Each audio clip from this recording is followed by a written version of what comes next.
Good morning. আজি হৈছে জুনৰ 3 তাৰিখ আৰু এতিয়া বাজিছে পুৱাৰ 8:30 আৰু আমি আজি তিনিজনে মিলি ক'ৰবালৈ যাবলৈ ওলাইছোঁ। ক'লৈনো যাওঁ, কিনো কৰোঁ, কিনো প্লেনিং, সকলোবোৰ বাটতে জনাম। ব'লকচোন আপোনালোকো মোৰ লগত একেলগেই ব'লক। আকৌ টোলগেট দেখিছেনে বাৰু? ক'ৰবালৈ যাবলৈ পাওঁহে মানে টোলগেটে আহি বাধা দিবই। পিছে ৰাস্তাটো দেখি অলপমান উমান লগাব পাৰিছেনে বাৰু আমিনো ক'লৈ গৈ আছোঁ? জনাসকলে আইডিয়া কৰিব পাৰিছেই নিশ্চয়, কাষতে বৰাপানী লেকটো দেখি, নহয় জানো? এয়া আমি বৰাপানী ক্ৰছ কৰি অলপমান ভিতৰলৈ সোমাই গৈ আছোঁ। ৰাস্তাটো নতুনকৈ বনাই আছে বাবে অলপমান বেয়া। হেল্ল', চ' আহি পাই গ'লোঁ আজি আমাৰ ডেষ্টিনেশ্যন মানে আজি য'ত থাকিম তালৈকে। চ' আজি আমি আহি পালোঁহি বৰাপানীতে। একচুৱেলি হঠাৎ প্লেনিং হৈ গ'ল আমাৰ। 1 তাৰিখে চাগে ৰাতি 12টা বজাত বুকিং কৰিলোঁ। বেলেগ এখন ৰিজৰ্টত থাকিব মন আছিলে কিন্তু খালী নাছিলে, সেইকাৰণে চাগে নামটো ডিছপ্লে নকৰিলে। বহুত বিচাৰিলোঁ, গৈ আৰু লাষ্টত গৈ ইয়াতে পালোঁ। ঠাই আছিলে, সেইবোৰ লাষ্ট ৰুম আছিলে, ডেল ভিলা। এইটো আপোনাৰ UCC ৰোড পৰে, বৰাপানীয়ে পৰে। এইখিনি উমিয়াম লেকৰ কাষতে। গতিকে এয়া আহি পালোঁ। ভিলাটো দেখাম বাৰু আপোনালোকক, কিন্তু পৰিৱেশটো বহুত সুন্দৰ ইয়াৰে। একদম নিস্তব্ধ পৰিৱেশ। বাহিৰৰ মেইন ৰোডৰ পৰা বহুখিনি ভিতৰত সোমাই আহিছোঁ আমি, দেখাটো পাইছে। ৰাস্তাখিনি অলপ বেয়া পালোঁ বাৰু আহোঁতে, বাকী এনেই বেলেগ প্ৰব্লেম একো পোৱা নাই। আৰু ঠাইখিনি খুব ধুনীয়া, ঘৰটোও বিৰাট ধুনীয়া পাইছোঁ, ভাল লাগিছে। আৰু যিহেতু মুকলি পৰিৱেশ আমি গুৱাহাটীত নাপাওঁ, গতিকে সেইকাৰণে ইয়াতে বহুত ভাল লাগিছে। এতিয়া আচ্ছা জুলনা এখন পাই গ'লোঁ লাকিলি। জুলনা মই বিৰাট ভাল পাওঁ। জুলনা পালোঁ যেতিয়া আৰু এতিয়া ইয়াতেই থাকিম বুলি ভাবিছোঁ। আৰু এতিয়া টেম্পাৰেচাৰ কিন্তু আছে দেই। মানে আমি একচুৱেলি শ্বিলঙতো পোৱা নাই ন, শ্বিলঙত পৰাও চাগে কিছুখিনি টেম্পাৰেচাৰ কমে। বৰাপানীত এতিয়াও মানে গুৱাহাটীৰ দৰে ছেইম টাইপে, অলপমান কম চাগে গুৱাহাটীতকৈ।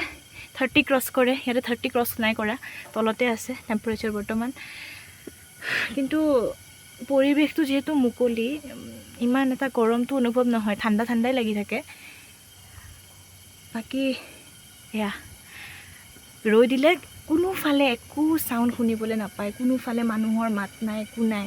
মানুহখিনিও যথেষ্ট ভাল ইয়াৰে। তাৰপিছত হঠাতে আমাৰ প্লেনিংটো হ'ল মানে কিয়, বহুত দিন ক'তো ফুৰিবলৈ যোৱা নাই। আমি লাষ্ট চাগে হেৰিত গৈছিলোঁ, ক'ত গৈছিলোঁ হঠাতে ভাবিলে মানে মোৰে কামেই নকৰে আজিকালি। মানে ইমান বেছি টেনশ্যন, ষ্ট্ৰেছ হৈ থাকেনো ডেইলি লাইফত, ইমান কাম, ইমান ব্যস্ততা। চ' সেইকাৰণে লাষ্ট টাইম আমি 9 মাহমান আগতেই চাগে গৈছিলোঁ, কাৰ্চিয়ং গৈছিলোঁ, দাৰ্জিলিং ডিষ্ট্ৰিক্ট, নৰ্থ বেংগল, তাতে গৈছিলোঁ।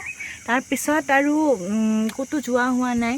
মাজতে ককাৰ অসুখ হ'ল, দেন পাপাৰো অলপমান অসুখ হৈছিলে, গতিকে বহুত দীঘলীয়া এটা গেপ হৈ গ'ল। গতিকে বাহিৰত ক'তো তেনেকৈ যোৱা নাই হোৱা। সেইকাৰণে ক'ৰবাত যাব লাগে কৰি আছিলে পাপাই একচুৱেলি। তাৰপিছত হঠাতে আৰু প্লেনিং কৰি দিলোঁ। চ' ইয়ালৈকে আহিলোঁ। ভাবিলোঁ জাষ্ট হাতততো অকল ছেটাৰডে ছানডেটোৱে থাকে, বেলেগটো একো নাথাকে। বাকী কেইদিন সদায় ইউনিভাৰ্চিটি, সদায় ক্লাছেছ, পাপাৰ অফিচ, গতিকে ছেটাৰডে ছানডে মিলাই আহিব পাৰি। গতিকে ছেটাৰডে পালোঁ আমি, গতিকে আহি গ'লোঁ।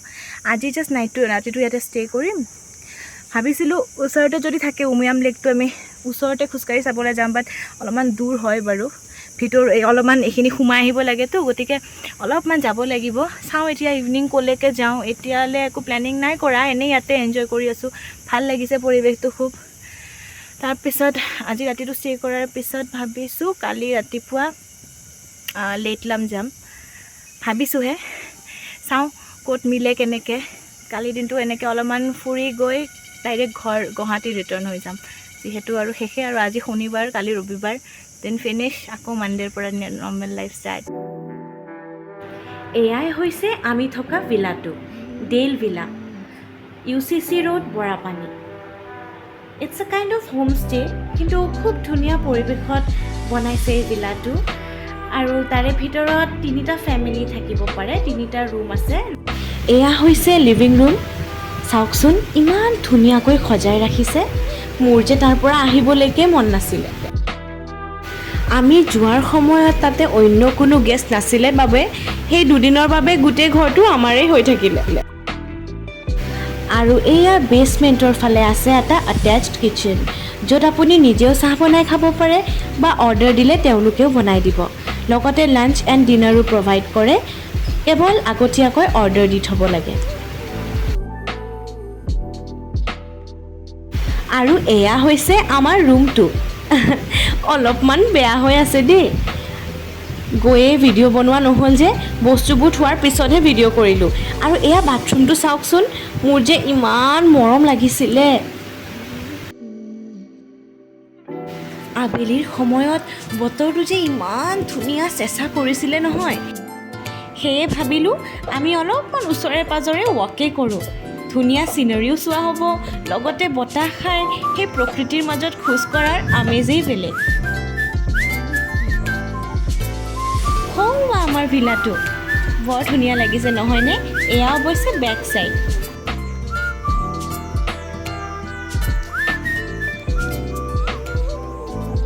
সেইদিনা ৰাতি আৰু বিশেষ একো নকৰিলোঁ, ভিলাটোতেই চাৰিওফালে অলপমান ঘূৰি ৰাতি সোনকালে শুই গ'লোঁ। Good morning. এয়া আমি চেক আউটৰ কাৰণে ৰেডি হৈ গ'লোঁ। এতিয়া বাজিছে পুৱাৰ 7:30 আৰু মই ব্ৰেকফাষ্ট কৰিলোঁ, মা পাপাই ব্ৰেকফাষ্ট কৰি আছে। তাৰপিছত ওলাই যাম, লেট লাম বুলি।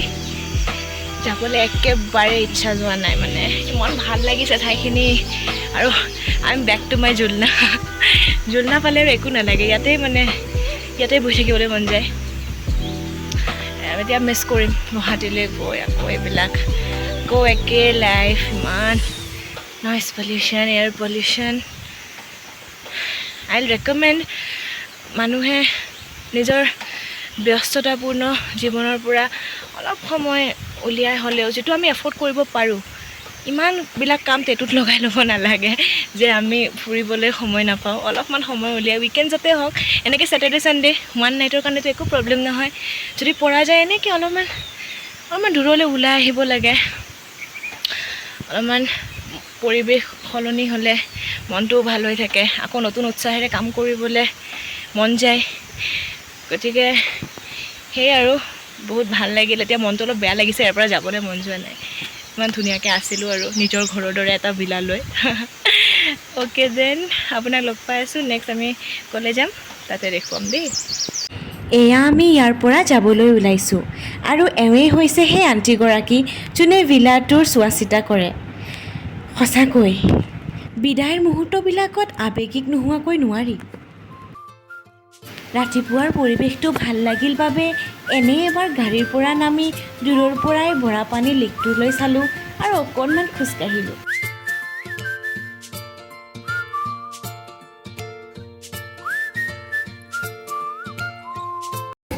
এণ্ড ফাইনেলি আমি লেটলুম যাবলৈ ৰেডি। মই চাগে অলপ আগতে লেটলুমটোক লেটলাম বুলি কৈ আছিলোঁ। একচুৱেলি প্ৰনাউন্সিয়েশ্যনটো অকণমান ভুল হৈ গৈছিলে। তাৰে লোকেল মানুহৰ পৰাহে গম পালোঁ সেইটো লেটলাম নহয় বোলে, লেটলুমহে। গাড়ী চলাই গৈ থাকোঁতে দুয়ো কাষে দেখা দৃশ্যবোৰ সঁচাকৈয়ে মনোমোহা আছিলে।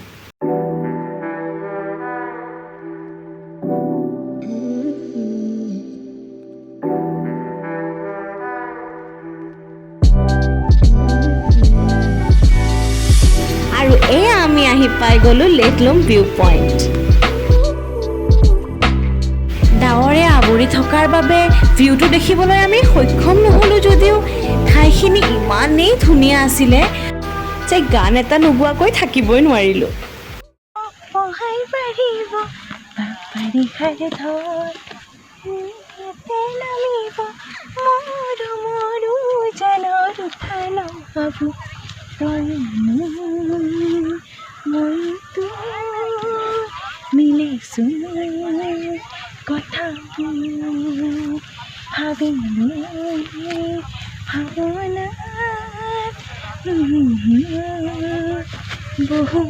আমি এতিয়া লেটলুমতে আছোঁ, আৰু ইয়াতে মানে চাৰিওফালে মেঘ আহি গৈছে। এয়া চাৰিওফালে মেঘ, ইটছ ৰিয়েলি বিউটিফুল। এতিয়া চাওঁ অলপ দেৰি ৰওঁনে যাওঁগৈ আৰু লাহেকৈ। আজি গুৱাহাটী ৰিটাৰ্ণ হ'ম। চাৰিওফালে মেঘে আৱৰি ধৰোঁতে এনেকুৱা লাগিল যেন আমি স্বৰ্গপুৰীহে পালোঁগৈ। সঁচাই ইমান যে ধুনীয়া আছিলে নহয়। তাৰে পৰা ৰিটাৰ্ণ হোৱা ৰাস্তাতে আমি লাঞ্চ কৰি ফাইনেলি ইভিনিং 4 PM মানত ঘৰ আহি পালোহি। কিন্তু সঁচাকৈ এই দুদিনীয়া শ্বৰ্ট ট্ৰিপটো মই লাইফত কেতিয়াও পাহৰিব নোৱাৰোঁ। ইমানেই এনজয় কৰিলোঁ। থেংকছ ফৰ ৱাচিং। Bye bye, love you all.